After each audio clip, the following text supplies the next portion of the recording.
America, something big is happening, and the political establishment is trying to bury it. This video could be taken down, so watch it while you still can.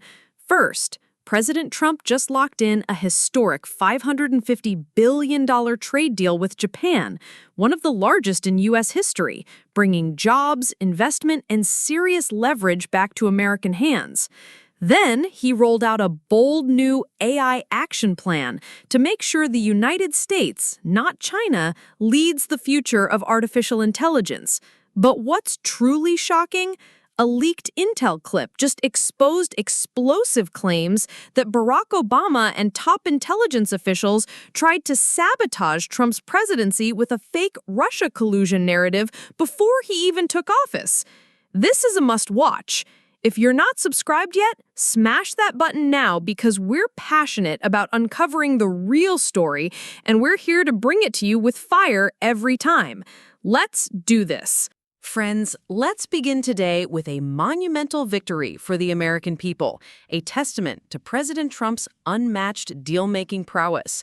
We are witnessing the unfolding of a truly historic and massive new trade agreement with Japan, an economic game-changer that President Trump himself has declared is perhaps the largest deal ever made. The headline number is staggering, $550 billion. But let's break down what that number actually means, because it's more than just a figure on a page. This is a tidal wave of investment and prosperity heading directly for our shores. The cornerstone of this agreement is Japan's ironclad commitment to invest that entire $550 billion directly into the United States. Think about the sheer scale of that commitment. It's larger than the annual economic output of entire nations. And here is the masterstroke of the negotiation, the detail that only a leader like President Trump could secure. He claims the United States will receive 90% of the profits from this investment. For decades, we've watched other countries and globalist politicians sign deals that sent our jobs and our wealth overseas. President Trump has completely reversed that dynamic. Instead of our money flowing out, this deal creates a powerful magnet for foreign capital to flow in, and ensures that the vast majority of the profits stay right here in America, fueling our economy for years to come. The most immediate impact will be on the American worker. This deal is projected to create hundreds of thousands of jobs. And these aren't just abstract numbers. We're talking about real, high-paying jobs for American families. Factories humming back to life in the Rust Belt, new high-tech manufacturing plants being built from the ground up, construction workers, electricians, and engineers needed to build the infrastructure to support this massive influx of investment. Now let's talk about the tariffs, because this is where President Trump's strategy shines. The deal establishes reciprocal tariffs of 15% on Japan's exports to the United States. In a crucial win for both the American auto industry and consumers, this agreement effectively lowers the duty on Japanese auto exports to that same 15% level. This is a significant reduction from the punishing 25% tariff that had been a major point of contention. The reaction from the market tells the whole story. As one economist noted, "Today, we breathe a sigh of relief." The market had been braced for a much harsher outcome, but President Trump delivered a balanced, brilliant deal. The Japanese markets exploded with optimism. Honda stock soared over 8%, Toyota surged an incredible 11%, and Mazda Motor rocketed up by a staggering 17%. This isn't just a market rally. It's a massive vote of confidence from the global financial community in President Trump's economic leadership. They were overly pessimistic, and he proved them all wrong. Furthermore, this is a two-way street. President Trump confirmed that Japan will open their country to trade, including cars and trucks, rice, and certain other agricultural products, and other things. This is a huge victory for American farmers and manufacturers who have been locked out of the lucrative Japanese market for far too long. Japan's Prime Minister himself acknowledged this deal will benefit both sides, a clear sign that President Trump has crafted a true win-win scenario. This deal also has massive geopolitical significance. It cements the economic alliance between the U.S. and Japan, creating a powerful counterweight to China's influence in the Pacific. For Japanese Prime Minister Shigeru Ishiba, this deal is a major political victory, strengthening his leadership at a critical time. And President Trump is just getting started. He's already teasing a Europe deal coming in tomorrow, and an additional agreement with Japan on liquefied natural gas. This isn't a one-off success. It's the blueprint for a new era of American economic policy. Strong, smart, and always putting America first. Now, from securing America's economic present, we turn to securing America's technological future. President Trump has just unveiled his AI Action Plan, a visionary and aggressive initiative to ensure that the United States of America wins the all-important race for artificial intelligence dominance. As the president himself stated, this is a race the United States cannot lose. But first, let's touch on a fascinating and telling insight into how President Trump views this technology. He expressed a personal dislike for the term artificial intelligence. In his own words, "I don't even like the name, you know. I don't like anything artificial. So, can we make it straight, please? We should change the name. This is not artificial. This is genius. This is pure talent." This isn't just a simple preference. It's a profound reframing. While the globalist elites talk about a cold, detached, artificial force, President Trump sees it for what it truly is: an extension of human ingenuity, a product of American genius and talent. He is branding this revolution not as something foreign or fake, but as a testament to the power of human creativity, which he wants to unleash right here in America. The AI Action Plan is built on three powerful pillars: fostering innovation, building the necessary infrastructure, and bolstering our national security. The threat is real and imminent.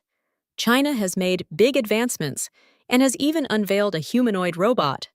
If we allow a nation like Communist China to lead the world in AI, we risk a future of digital authoritarianism, global surveillance, and a military imbalance that could threaten our very way of life. This plan is America's answer. The plan calls for the government to boost innovation and, crucially, remove barriers for AI development. This means cutting the bureaucratic red tape that strangles progress. However, this bold vision faces challenges from the usual suspects. Representative Ted Lieu has pointed to massive implementation issues, specifically criticizing a proposal that would deny funding to states that try to implement their own burdensome AI regulations. But isn't that the entire point? President Trump is trying to prevent a patchwork of job-killing rules from strangling this nascent industry before it can even take flight. Another point of contention is a clause stipulating that AI contracts will be awarded to those free from ideological bias. Representative Lieu calls this vague and meaningless, but we all know what this means. It means we cannot allow our advanced AI systems to be programmed with the divisive, woke ideology that has infected our universities and institutions. It's a common-sense guardrail to ensure that AI serves the objective truth and the American people, not a narrow political agenda. One of the plan's most ambitious components is infrastructure, specifically addressing the colossal energy demand of AI. Powering the data centers for this revolution could require 50 gigawatts GW of new power by 2027, the equivalent of 50 Hoover dams. This is a challenge, but for the Trump administration, it's also an opportunity. It's a call to unleash American energy dominance: oil, natural gas, and next-generation nuclear to power this technological renaissance. Most importantly, this plan is for everyone. This isn't just for Silicon Valley. The plan's vision of a massive public-private partnership will create a boom for blue-collar workers. We will need plumbers, electricians, manufacturers, and construction crews to build these massive, state-of-the-art AI data centers. This is a direct investment in the American workforce, linking the technology of the future to the hardworking men and women who build our nation today. The U.S. is the leader in AI and robotics, but that lead is shrinking. This action plan is President Trump's declaration that America will not just compete, America will win. And now, friends, we must turn from the promise of the future to the dark shadows of the past. We must confront what our sources, like Caroline Leavitt, are calling one of the greatest political scandals in American history. This is the story of how the highest levels of the Obama administration allegedly went to great and nefarious lengths to subvert democracy, sabotage a new president, and thwart the will of the American people. The heart of this scandal is the Russia collusion hoax, a narrative that we are now told was a massive fraud from the beginning. For years, we were told that President Trump and his campaign were secretly colluding with Russia. Leavitt asserts, and evidence is now confirming, that President Trump never had anything to do with Russia. The most damning claim is that President Barack Obama knew it was a scam. And he wasn't alone. A cabal of high-ranking, unelected officials allegedly knew as well. The sources name the architects of this deception: former CIA Director John Brennan, former Director of National Intelligence James Clapper, former FBI Director James Comey, and his deputy Andrew McCabe. These were not public servants. They were, according to these claims, political operatives who weaponized the awesome power of our intelligence agencies against a political opponent. The claim is that they manufactured political intelligence. They created a lie out of thin air. This fabricated narrative was then laundered through the system and used as the pretext for a years-long witch hunt against President Trump and his administration. Even as President Obama was smiling for the cameras and promising a peaceful transfer of power, his administration was allegedly working behind the scenes to plant the seeds of a political insurgency designed to cripple the incoming president. The damage was immense and calculated. The first 2 years of the Trump presidency were consumed by this chaos. Precious time and political capital that should have been spent rebuilding our country were instead spent debunking these lies. Good people had their lives destroyed. Patriots like General Michael Flynn were dragged through the mud, their finances ruined, their reputations shattered. The president's own son, Donald Trump Jr., was maliciously smeared as a Russian asset. This wasn't just politics. It was a cruel and coordinated campaign of personal destruction based on what we are now told are evil lies. The Mueller investigation, which consumed the nation for 2 years and cost taxpayers tens of millions of dollars, was the culmination of this hoax, a search for a crime that the architects of the plot allegedly knew never occurred. And in the end, it found no collusion. But now, the truth is finally being exposed. Thanks to President Trump's commitment to transparency and the declassification of documents, the light is disinfecting the darkness. A report from the Director of National Intelligence reportedly confirms what we suspected. There was no direct information that Vladimir Putin was trying to help elect President Trump. In fact, the report suggests Russia was fully expecting and actively preparing for Hillary Clinton's win. Think about that. The intelligence community possessed information that contradicted the public narrative, yet they pushed forward with unassailable intelligence assessments that painted a false picture, all to sabotage the incoming president. And who helped them perpetuate this fraud? The mainstream media. Outlets like the New York Times and Washington Post were awarded Pulitzer Prizes for their reporting on this hoax. This wasn't journalism. It was the willing amplification of political propaganda and disinformation on behalf of the Democratic Party and the deep state. Those Pulitzers are not badges of honor. They are monuments to a lie, and the time has come for them to be stripped away and for these outlets to be held accountable for their role in this unprecedented scandal.